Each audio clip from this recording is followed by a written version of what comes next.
अस्सलाम वालेकुम नाज़रीन, आप देख रहे हैं ज़ीएच न्यूज़ में हूं ज़हीर अहमद। नाज़रीन, सुप्रीम कोर्ट में सो मोटो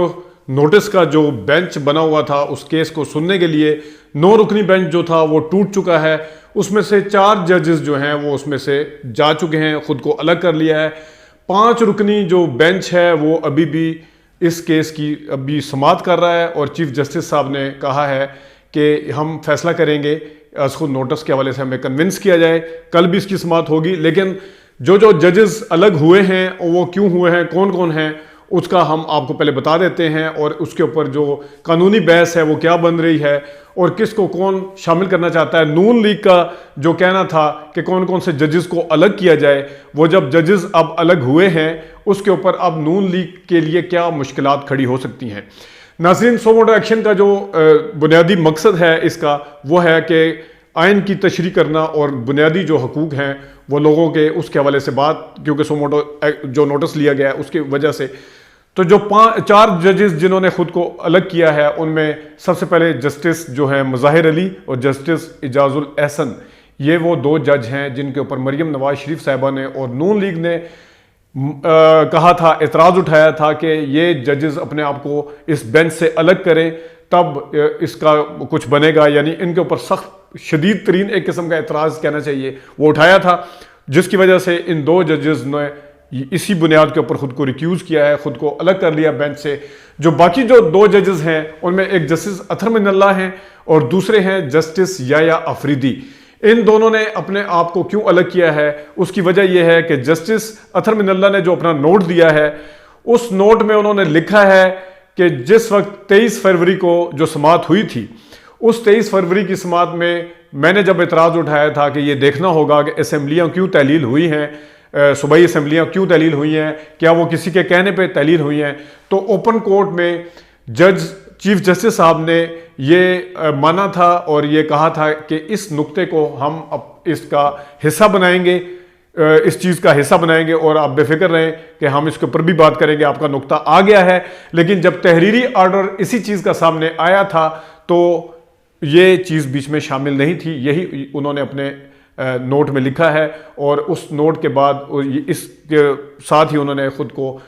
इस बेंच से अलग कर लिया है कि मैं इस बेंच का मज़ीद हिस्सा नहीं रह सकता। दूसरे याया अफरीदी साहब थे, उन्होंने भी कुछ एतराज़ात उठाए और उन्होंने भी इसी बुनियाद के इससे मिलती जुलती बुनियाद के ऊपर ख़ुद को अलग किया है। अब पीछे जो 5 रुकनी बेंच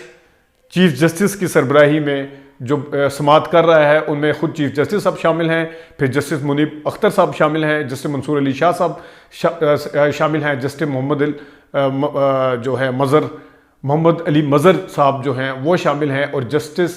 जमाल मंदोखेल जो कि उस दिन उन्होंने भी एक एतराज़ किया था खुद नोटिस के हवाले से, ये लोग इस वक्त शामिल हैं। अब इसके ऊपर सबसे पहले जो समाअत होगी वो ये होगी कि ये जो नोटिस बनता है या नहीं बनता, इसमें चीफ जस्टिस को और जो 5 रुकनी बेंच को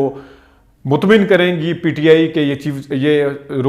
बनता है असखुद नोटिस, और जबकि अटॉर्नी जनरल और जो दूसरे बार के वकील हैं जो इस नोटिस के ख़िलाफ़ हैं वो इसके ख़िलाफ़ दलाइल देंगे, इसके ऊपर फैसला होगा, उसके बाद फिर इसकी बाकायदा समाअत शुरू होगी। और लग ऐसा रहा है जिस तरह जल्द ही ये समाअत कोई ज़्यादा लंबे अरसे तक नहीं चलेगी और शायद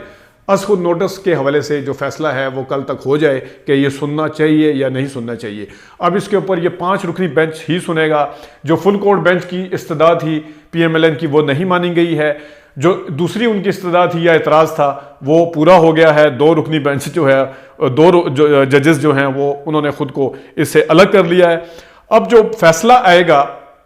अगर ये बेंच अगर ये हो जाता है कि असखुद नोटिस बनता है, अगर इसको यही वाला लार्जर बेंच 5 रुकनी बेंच सुनता है, इसमें कोई तब्दीली नहीं होती, तो जो फैसला आएगा उसके ऊपर टेक्निकली नून लीग को किसी किस्म का कोई एतराज़ नहीं होना चाहिए, खा वो फैसला असखुद नोटिस के पहले हक में आए और उसके बाद बिलफर्ज अगर ये खुद नोटिस के हक में आ जाता है उसके बाद आइन की तशरीह के मुताबिक अगर अदालत ये बेंच कह देती है कि 9 अप्रैल को या 90 दिन के अंदर अंदर इलेक्शन करवाए जाएं, तो उसके ऊपर उसूली तौर के ऊपर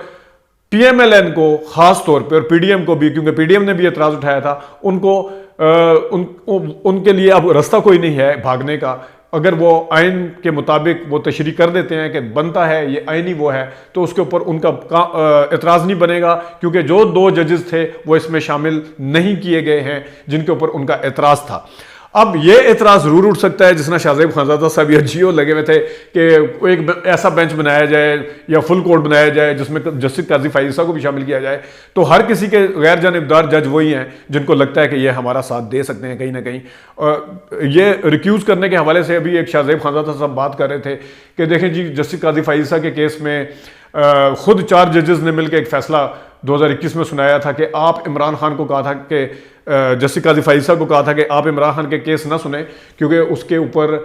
وہ ریفرنس ان کے خلاف دے چکے تھے عمران خان صاحب، اور یہ وجہ تھی۔ تو بعد میں حالانکہ اسی ریفرنس سے صدر نے بھی کہا کہ وہ غلطی تھی، عمران خان نے بھی کہا غلطی تھی، یہ شاہ زیب خانزادہ صاحب کہہ رہے تھے۔ تو بنیادی طور پر جب چیف جسٹس صاحب کو تو نہیں پتا تھا کہ سال 1.5 سال بعد جا کے وہ یہ غلطی مانیں گے کہ ریفرنس غلط تھا، انہوں نے اصولی طور پر بات بالکل ٹھیک کی تھی۔ اس کے اوپر ویسے ہی خام خواہ کی وہ اعتراض اٹھایا جا رہا ہے کہ سائل یہ لے کے نہیں آیا تھا کہ اس کیس سے الگ کیا جائے۔ اب پوری ہسٹری میں آپ کو بتا دیتا ہوں کہ جو فیض آباد کیس دھرنا کیس تھا اس میں اس 2014 کے دھرنے کے اوپر نقطہ اٹھا کے پی ٹی آئی نے اس وقت اس کے اوپر اعتراض کیا تھا، قاضی فائز عیسیٰ نے اس کے اوپر بھی نکات اٹھائے تھے۔ پھر اس کے بعد جب پارٹی ہیڈ کی سربراہی کے حوالے سے جو کنونشن سینٹر میں جو کچھ ہوا تھا اس کے اوپر قاضی فائز عیسیٰ نے اپنی رائے دی تھی، اور جس سے پتہ چل گیا تھا۔ پر تیسرا نقطہ یہ ہوا کہ عمران خان صاحب وہ ریفرنس لے کے چلے گئے تھے۔ تو اب آپ خود سوچیں کہ کیا ایسے جج کو جنہوں نے خود 2 دفعہ ایسے فیصلے سنائے ہوں اور خود انہوں نے ریمارکس بے تحاشا سے دیے ہوں عمران خان صاحب کے حوالے سے، ان کی شخصیت کے حوالے سے، اور خود پھر ریفرنس بھی ان کے خلاف آ گیا ہو، وہ بعد میں بے شک وہ بعد کی بات ہے غلطی تسلیم کی تھی یا نہیں، تو اس کے اوپر وہ اعتراض یا جو انہوں نے ججز نے فیصلہ سنا تھا وہ کیسے غلط ہو سکتا ہے؟ کیونکہ اس فیصلے کے اوپر سب سے پہلے ہر کوئی یہی اعتراض اسی طرح اٹھاتا تھا جس نے ابھی اعجاز الحسن یا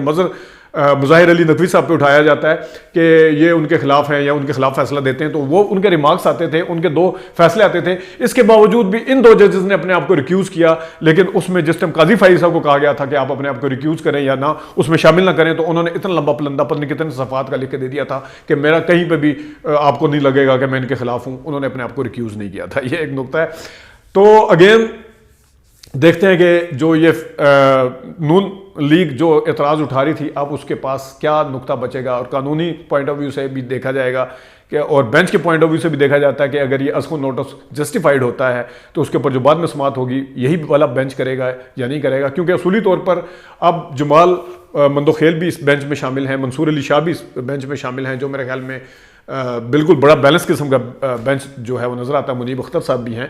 تو محمد علی مظہر صاحب بھی ہیں۔ اس کے اوپر اصولی طور پہ کوئی جج ایسا نہیں ہے، اگر آپ چیف جسٹس پہ اب پھر یہاں آگے اعتراض اٹھانا شروع کر دیں تو اپنی الگ بات ہے، یا خام خواہ کسی جج کو بیچ میں لانا شروع کر دیں الگ بات ہے۔ نہ تو اب اس میں اعجاز الحسن صاحب ہیں جن کے اوپر ہے کہ نواز شریف کے ہر فیصلے میں آگے ہر مقدمے میں شامل ہو جاتا ہے، نہ ان کے حوالے سے مظاہر علی نقوی صاحب شامل ہیں جن کی آڈیو آئی تھی۔ تو میرے خیال میں اب یہ لارجر بینچ جو ہے 5 رکنی جو بینچ ہے اس کا جو بھی فیصلہ آئے گا سب کو متفقہ طور پر اس کو قبول کرنا پڑے گا، اور اسی میں ایک بات ہے جو کہ سمجھنے والوں کے لیے کافی ہے۔ ابھی تک کے لیے اجازت دیجیے۔